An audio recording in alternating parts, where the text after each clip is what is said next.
जैसे ही महिला सैनिक गरहें में बैठी थीं, अचानक ऊपर से फाइटर जेट की गर्जना आई, जिससे वे इतनी डर गईं कि वे अपनी जान बचाने के लिए जल्दी से भाग गईं। इस बीच वह आदमी जंगल में तेल निकाल रहा था जब उसे अचानक एक जंगली टैंक मिला।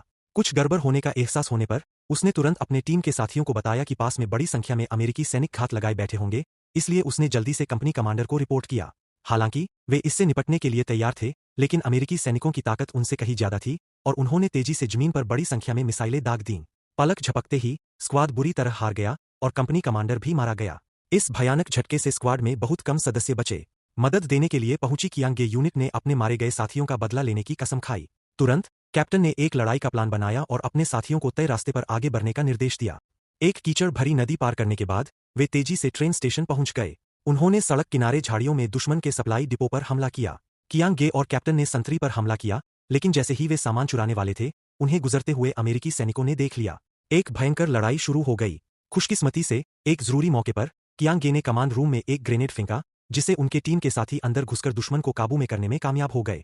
एक लेटर के अंदर उन्हें अचानक अमेरिकन आर्मी के अगले कदम के बारे में पता चला। वे बड़ी संख्या में भारी हथियार ले जा रहे थे और हमारी आर्मी को घेरने की तैयारी कर रहे थे। अपने देश की रक्षा के लिए ग्रुप ने पक्का इरादा कर लिया कि वे वहीं रुकेंगे और अपनी जगह पर डटे रहेंगे। अगले दिन अमेरिकन ट्रेन पहले ही चल पड़ी थी। उन्होंने समय से पहले रूट बदल दिया, ट्रेन को उस इलाके की ओर मोड़ दिया जहां लैंडमाइन बिछाई गई थीं। जैसे ही कैप्टन ने स्विच दबाया, अगले ही सेकंड में दुश्मन की सप्लाई लाइनें खत्म हो गईं। फिर स्क्वाड एक नई जगह पर चला गया और पहाड़ों में गहरे एक गांव में छिप गया।